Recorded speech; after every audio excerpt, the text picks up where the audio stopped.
Hi, this is Joe Montana. This is Dak Prescott. Hey, this is Jason Kelsey, and you're listening to Rob Maaddi. Rob Maaddi. Rob Maaddi. I am Rob Maaddi, and welcome to the AP Pro Football Podcast. We got an excellent lineup for you this week, including the reigning NFL Defensive Player of the Year, Stephon Gilmore. I chatted with Stephon about a special pair of cleats that he's going to wear for the NFL's Cause My Cleats campaign.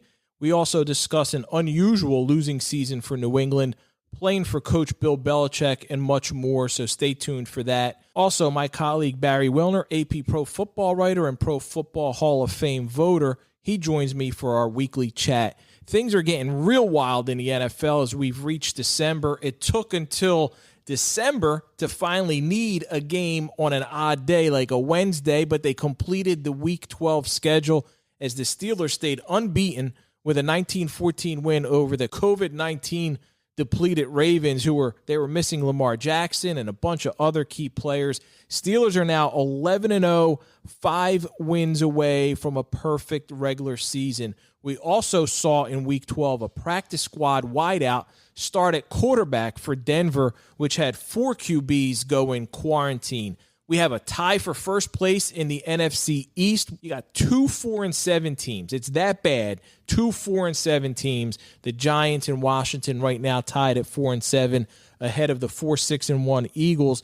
The winner of the division is going to get a home game in January against maybe Tampa, maybe the Rams. The loser or the losers, they'll get a top 10 draft pick or even better. So it sounds like the losers in the division race might really be the winners. We're going to lead off with Barry Wilner, AP Pro Football writer and Pro Football Hall of Fame voter. Barry, let's start off with a COVID update. Numbers are not just rising around the country, they're increasing among players. The Ravens had an outbreak that forced their game against the Steelers to get pushed back Thanksgiving to Sunday to Tuesday to finally on Wednesday afternoon. Now, you were on the conference call. The league is committed to finishing the regular season as scheduled. They made it through the 12 weeks. What do you think needs to happen for them to get through these next 5 in order to reach the playoffs on time? Rob, they can't have another breakout like we saw with Baltimore and like we've previously seen with Tennessee, because they just have no leeway or room left as we move closer to the end of December and early January. They're adamant that they don't want to go to Week 18. They clearly can't go to any sort of bubble situation now. So the best they can do is just use their protocols, which actually have worked pretty well until this last week or so. But then again, the coronavirus has really surged throughout the country in the last few weeks. I still think, Rob, that eventually they may have to go to a Week 18 for some teams because they're going to wind up with situations where there's just no wiggle room and there's no way of rescheduling a game on a Tuesday or a Wednesday. There just won't be any time left to be able to do that.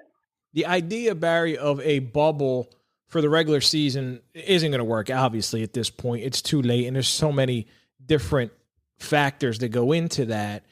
Now, there's some thought that maybe the league would consider it for the playoffs.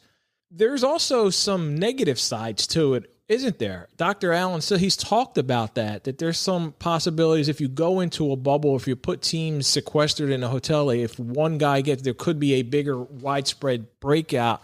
Do you think at this point the league would even consider that, would go to it 5 weeks away from the playoffs, maybe start putting something together for a playoff bubble? No, I don't. I think what they would wind up with is local bubbles in the cities of the teams that are involved, where the players would stay in an environment similar to what the NHL did in Edmonton and Toronto. It's basically an enclosed area that includes the stadiums and the hotels, and there wouldn't even be restaurants. They'd be eating in the hotels and things like that. I think we could see that in January for the playoffs. And there's also the question about the Super Bowl and what it's going to look like, because, you know, right now the plan is no team's going to Tampa until the Friday before the game, and having those teams remain at home, and presumably that could be in a bubble at home. It'll certainly be interesting. to see how that plays out. But hopefully we get there and we get there on time. We knew the season was going to be a strange one. It took until week 12 to see something completely out of the ordinary happen, and that was when the Broncos had no quarterbacks available for their game against the Saints. So they ended up starting a practice squad receiver, Kendall Hinton. He was 1 of 9. He had 13 yards passing. He threw 2 picks. They lose 31-3. Many have wondered, why didn't the league push that game back a couple days? And some have said, well, they tried to make an example out of the Broncos quarterback room. I don't know if you saw Drew Lock's mother. She passionately defended him on social media. What do you make of the entire situation? I think what happened is that it was just a small segment of the team. Yes, it was one position, and it was 3 guys who broke the protocols. So the league is not going to postpone a game or move a game under those circumstances. It needs to be something much more widespread, according to the league's protocols, across the team, like we saw with Tennessee, where you had 18 or 20 players or staff members bringing the number even higher. And again, what we saw in Baltimore. So that's why the league didn't postpone it or move it to even another week, if it had been able to do so. Was it punishment for the Broncos? Maybe covertly it was. But I think it was much more that the league's making the statement that unless you have a widespread outbreak of big numbers at all kinds of positions, that they're not moving the games. We see with the Steelers and Ravens situation, they finally played. They finished a week off on a Wednesday, first Wednesday game in the NFL in 8 years. And now Pittsburgh gets somewhat punished because they got to come back and play, and they pushed their Sunday game against Washington to Monday. So you're going from Wednesday to Monday. I guess it's similar to having a Sunday-Thursday game. But Baltimore gets their game against Dallas pushed to the following Tuesday. Why couldn't they do both games on Tuesday? What went into that thinking in giving Pittsburgh, and the outbreak wasn't among the Steelers, it was among Baltimore. There's some thought, some idea like, well, they're getting the short end of the stick. I don't see that they're getting the short end. I think that they could have played the game on Sunday too, which would have been more like a Sunday to Thursday and then a Wednesday to Sunday. Yeah. So, but I think that TV had a little bit to do with this. The NFL did not want 3 games on a Monday. I also wonder if maybe this again had to do with the fact that the Ravens had so many players who had to be separated. So much contact tracing had to be done where that wasn't true with the Steelers. So the league itself and the medical community needed more time. All right, Barry, let's get to the football part because that's the best stuff. And the Chiefs beat the Buccaneers 27-24. It was the game of the week last weekend. Patrick Mahomes and Tyreek Hill, man, they look unstoppable. Tampa slowed them down a little bit in the second half. At one point, Tyreek Hill was on pace for like 800 yards receiving. And then the Bucs couldn't get the ball back in the final 4 minutes for Tom Brady. So first, let's start with the Chiefs. It was a very impressive win for them. Mahomes, to me, he's just so dynamic. Right now, I would take them over the Steelers, even if they don't get the home field. There are no fans in the stadium. Who could stop this team? Well, they can be stopped. I mean, the game was only a 3-point game, and the Bucs didn't play well. So, take that into consideration, Rob. I still think that the Chiefs are the best team in the league. I think you would have to rank the Steelers ahead of them only because of the fact they're unbeaten. And how do you have a debit against a team that hasn't lost the game after 11 weeks? But I do think the Chiefs are showing us that if you toy with them, if you try to play them straight up, either way they can beat you. And I agree with you with Mahomes. I think he's certainly taken the lead now as the biggest star in this league, which is obviously a league that loves its quarterbacks. At his age, for him to be, he just looks so mature and so much poise, and it looks like he does things with ease. To me, this kid's he's got the potential to, I don't want to put him in GOAT category yet. he's got to win several more Super Bowls, but he's got all of the intangibles, don't you think? He does. You know who he reminds me of, and I would love to have seen, in some ways, I would love to have seen this guy have played as early as Mahomes got to play, and that's Aaron Rodgers. Then again, that would have robbed us of some great times with Brett Favre. But I see quite a bit of Aaron Rodgers in Mahomes, the young Aaron Rodgers. And part of that is the way he can just control a game with his feet, his arms, and his brain. And I think he's playing as well this year as he did 2 years ago when he won the MVP. All right, now the Bucs. 2 more picks for Brady. The offense, it still doesn't look like it's in sync. A lot of people are wondering, why does Bruce Arians insist on running his offense, throwing the ball deep, and not doing what Tom Brady does best? It did appear, I think, in part of that game, there were some of Tom's New England plays run, especially some of his throws to Gronk, but then he throws 2 more picks. He throws deep a lot. Do you think this is Bruce Arians being too stubborn? What's going on? Well, at the beginning of the week, they meet with Brady, and he tells them what he likes in the game plan. And most of that winds up in the game plan. So it's not a matter of stubbornness in preparation. There may be some stubbornness in the play calling, and if that's true, I would certainly blame Arians there, because Tom Brady's your quarterback. If it was up to me, I'd let Tom Brady call the plays almost all the time anyway. I really believe guys like Brady and Rodgers and Drew Brees, they're out in the field and know the game and what they're seeing better than anyone, including the coaches on the sideline. And that's always been an issue I've had with the way the NFL is coached these days, that quarterbacks are not given more leeway to call the right plays. There's been a lot of question about play calling in Philly with Doug Peterson and being a head coach and handling it. Do you think head coaches, whether he's an offensive-minded guy calling plays for offense or a defensive-minded guy calling the plays for the defense, do you think that's too much on their plate? They should have a coordinator who handles that aspect of it, and a head coach should just oversee everything? No. I think that's stereotyping. I think every situation is a little bit different. Mm-hmm. I want Andy Reid calling plays if he's the head coach. And I think Sean Payton, I want him on offense calling the plays as the head coach. I probably want Pete Carroll calling the defensive plays most of the time. So, no, I don't agree with that, Rob. You didn't mention Belichick in there, Barry. Well, I'm not sure. First of all, on offense, Belichick doesn't call any of the plays. No, but on defense. Well, I'm not sure he actually calls the formations of plays anymore. I think he designs the game plan, and his assistants adhere to that game plan strictly. He probably steps in to make some defensive alignments here and there, and certainly at halftime, Belichick will make adjustments, and that's one of the things that he's been known for, is the adjustments they can make at halftime.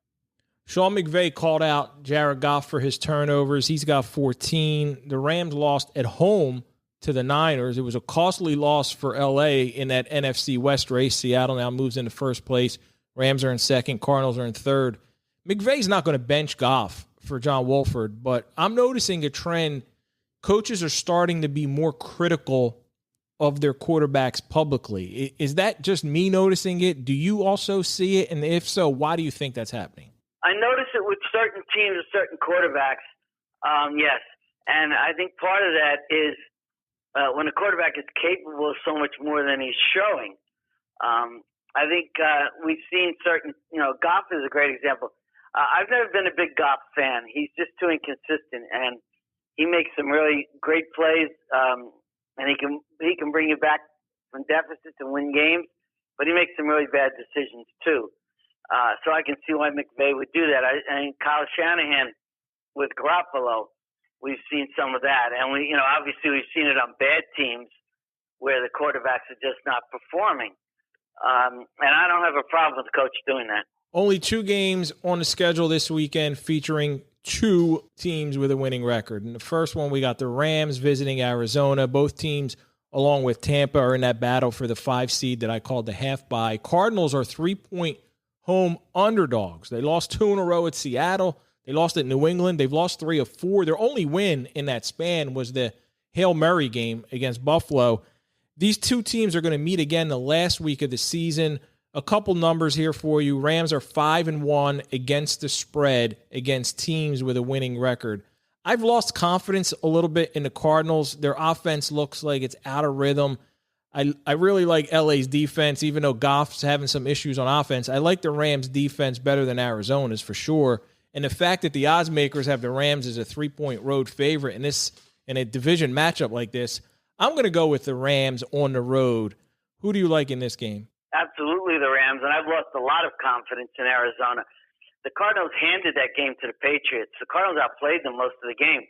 There was some really bad coaching decisions, some bad plays on offense by Kyler Murray, but I think some of that was on the play calling. And it just was a case where a team handed a victory to another team. And part of that may have also been a lack of maturity on the side of Arizona. And now they're playing a team that is pretty mature, went to the Super Bowl a couple of years ago. I think the Rams are one of the best bets on the board this week.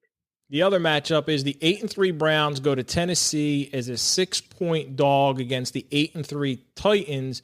They had a really big win in Indy to move into first place in the AFC South. A few numbers here for you. Titans are 1-2 against the spread when they are 5.5-point favorites or more. Conversely, the Browns are 1-2 against the spread when they're an underdog by at least 5.5 points. But Cleveland's also 1-10 against the spread on the road their last 11 games. They got some injury issues on defense. Myles Garrett is questionable. They got a couple guys in the secondary who are banged up. Derrick Henry was an absolute monster last week. 6 is a big number. I like the Titans to win.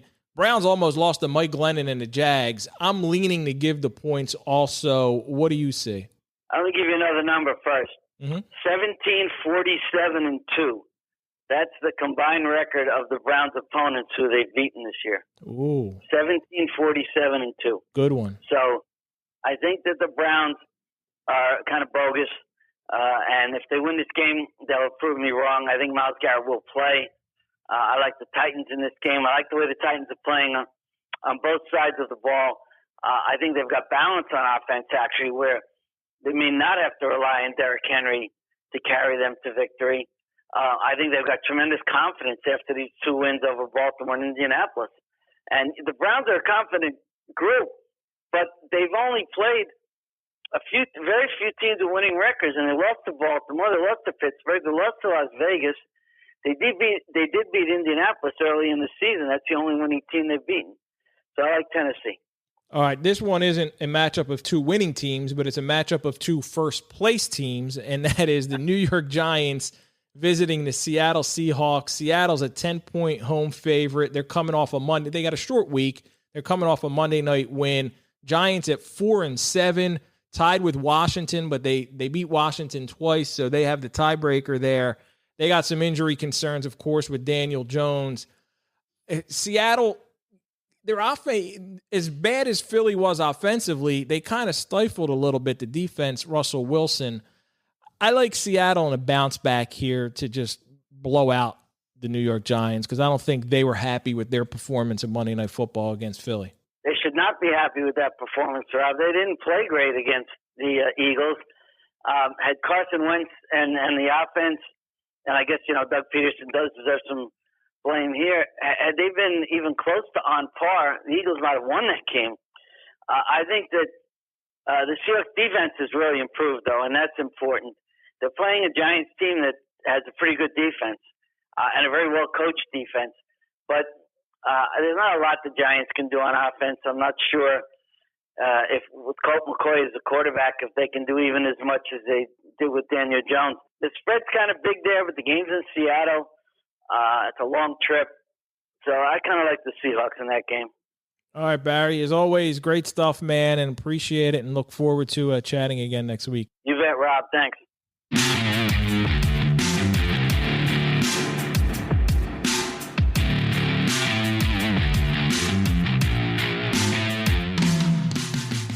Stephon Gilmore is a 3-time Pro Bowl player, a 2-time All-Pro, and last year he became the first cornerback in a decade to win the AP NFL Defensive Player of the Year award. Stephon is among more than 1,000 players taking part in the NFL's My Cause, My Cleats campaign this weekend. He's wearing a really cool pair of cleats featuring artwork from his 5-year-old son. Here is my conversation with Stephon Gilmore. Stephon, you guys have won 3 out of 4 games to get back in the playoff picture and a couple impressive wins against Baltimore and Arizona. You guys are used to winning. So what has this season been like for you? Each year is different. You have a new team. We had a lot of turnover this off season. So it was a new year. We've learned a lot. We've gotten better. We've been in close games. So, we got a big opportunity in front of us. So starting with the Chargers. So we got to take advantage of our opportunity. Last week, you got to match up against DeAndre Hopkins and held him to 5 catches for 55 yards. How much do you look forward to matching up against guys like that, the elite wideouts? I was talking to Darius Slay. He had a rough time with DK Metcalf on Monday, but he's all about that. He loves doing it. I know guys like you enjoy that. How much do you look forward to those matchups? I look forward to it, each and every week. It's a lot of great receivers in this league. When you're covering the best guy, the ball is coming your way. So, and they give you an opportunity to make plays. So, anytime you're on the best guy, I look at it as an opportunity for me, to change the game, to slow that guy down for my team. And hopefully we come out with a win if I do that job. You have a really special cause this week for the NFL's My Cause, My Cleats campaign. I want to start out by reading this because it's a letter that you wrote to your 5-year-old son, Sebastian. And for those listening for the first time, I want them to hear the words. And it says, Black lives matter because a little black boy like you with beautiful black skin is just as important as another boy or girl with lighter skin or even blue skin. Our world would be a better place if we led with love and kindness like we try to teach you and your sister. What inspired you to write that letter to your son? And did it surprise you that he's so aware of everything that's going on in the world? Yeah, it really did.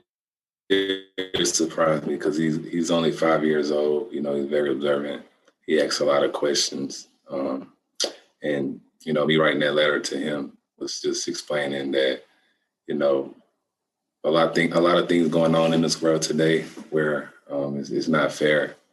It needs changed. And I feel like, if you teach your kids and they teach their kids love and not judge someone on, how they look, but judge them how their heart is. So I feel like if we do that, the world would be a better place. How important is it for guys like you who've been blessed with this platform to be out there on the forefront talking about these issues and social justice movement and everything so you can really inspire the younger generation? Very important to me because, I have a platform that not a lot of people have. And, me talking about, the Black Lives Matter movement, it can reach a lot more people that's not in my position. A lot more people in the world can reach it because I'm bringing it up. So I feel like it's in my heart to talk about this cause because I feel like it can benefit a lot of people in this world and help this world be a better place. How has the movement, Stephon, affected you personally? One as an individual, as a dad, as a husband, and also as a player in the NFL? It's definitely affected me, growing up as a kid, wondering things, wondering why things not fair, being judged, not because they know me, but because how I look. And, it always stuck with me. But, I met a lot of great people in my lifetime where, they really judged me off the person I am, and I judged them the same way. And I feel like if the world, took that stand on, loving each other and, letting the best person,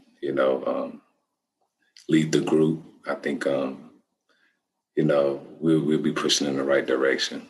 And tell me about that design on your cleats and how did it really make you feel seeing your young boy's artwork on there? Because that's really cool, man. I loved it. Yes, it touched me seeing that artwork on my cleats. I want to keep those cleats for, a long time. It's his artwork of our family. And, these moments you can't take for granted, because, your kids don't stay small for long. They become grown men and grown women. They have to teach their kids, and hopefully everyone in the world does the same thing. So I'm just trying to be a good example for my kids, like my parents were for me, and go from there. Who put the cleat design together for you? Give him a shout out. And how did that come together? Like, how did you say, hey, this is what I want to do. I want to take my boy's artwork and get it on there? Yeah, Sir, he does a lot of guys' cleats around the NFL. And I gave him the letter that I wrote to my son about, the cause. And he did a great job. He got all my message on the cleats. He got my son's artwork. And I feel like, everyone else liked them. I think they look pretty cool. They're Jordans too. So, it's a great cause, to bring more notoriety to the Black Lives Matter movement and to the world itself. Now, the nonprofit that you chose for the My Cause, My Cleats campaign is your Gilmore Family Foundation. Mm-hmm. And I know you guys are committed to assisting underserved youth. When did that idea come about for you to start a foundation and to be able to give back in such a way where you're helping the youngsters and helping build that next generation? Yeah, I always help the youth out. That's one thing that's, stuck with me as a kid, as growing up as a kid, that I always wanted to help the youth. And I actually came up with my foundation this year, with everything going on, with 2020 being the year it is. I feel like, I need to do more in the community with the kids so the future can be better for our kids and the world to be a better place. A lot of guys, Stephon, have been part of the movement. A lot of guys are out there talking and leading and being on the front lines for social justice issues. What do you think the next steps should be, beyond talking about it and trying? Like, what kind of action could there be around the league, among you guys, the players? And have you had conversations and have you talked to the league about some of the things that they're doing, because they've been obviously heavily involved in this since the beginning of the season? I think we have to, take it a day at a time. 2020 is a year where, we can't really be out there physically right now because of everything going on. But I think when that time comes, getting out there and having those tough conversations with people. And, it's a lot of things in the world today that's not fair. Just by, judgmental things. And I feel like, I just feel like the world would be a better place if we didn't judge so much. We loved and we chose the people that work for whatever they want to do in life. They want to be a TV broadcaster, they want to be a lawyer, and they want to be a head coach, they want to be a doctor. Let the best person, get those jobs, not let it be judged on how someone looks. So I feel like if we do that, the world will be a better place. Do you think we're making progress? I think we're making progress because we're having tough conversations. It might not be comfortable, but I feel like we're making progress. We're having the conversations, and I feel like if we keep doing those things, I think we will get there eventually. I got to ask you a question about your coach playing for Bill Belichick, man. What is like your favorite thing about, obviously he's a Super Bowl champ, 6-time Super Bowl champion as a head coach. He's won as an assistant. We know his resume. What is he like as a guy, as a man, as just, having those conversations with you guys? He's a great coach, obviously. Tough coach, very smart. He look at every little thing. And one thing that, that really stuck with me since I've been a New England Patriot is the way he's able to turn a page and move on to the next game no matter what you done last game, you have to be prepared the next game to be successful. And I feel like, with that mindset of him, I carried that over to myself. And that helped me out as a player to be the player I am today, having that mindset each and every week. Last one for you. You've won Super Bowl championships. You've been an NFL Defensive Player of the Year. When you look back, what is the proudest accomplishment for you over the course of your career? Man, that's tough. I feel like the proudest accomplishment was probably the Super Bowl because it's so hard to get there. I mean, the next one probably Defensive Player of the Year award, just because you push for those things, but you never know, especially being a DB. It's so hard to get that award. So it took a lot of hard work, from my teammates, from my coaches, from me to get that award. And, that was a big accomplishment for me. Stephon, man, I really appreciate your time and really looking forward to seeing those cleats out there on the field. It's a great cause, and I love what you're doing. Thank you. Appreciate it, man. Nice talking to you.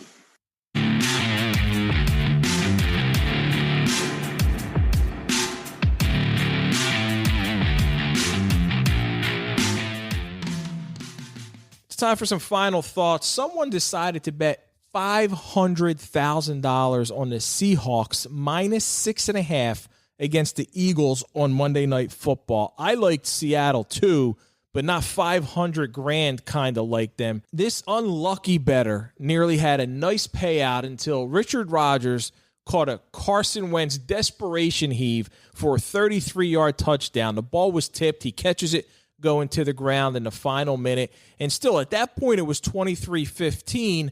So if the Eagles go for the extra point to get within 6, the bet is a winner. But Doug Peterson goes with analytics, and down 8, he went for 2, and Miles Sanders ran in to get the Eagles to cover by a half point, costing somebody out there $500,000. Wow. That's it for this week's AP Pro Football Podcast. Thank you to Stephon Gilmore and Barry Wilner. Please take a minute to subscribe to the show on iTunes and wherever you get your podcasts. Also share, leave a review, tell a friend. Also check out our college football writer, Ralph Russo, and his AP Top 25 College Football Podcast. Until next week, I'm Rob Maaddi, reminding you, make a difference, be a blessing.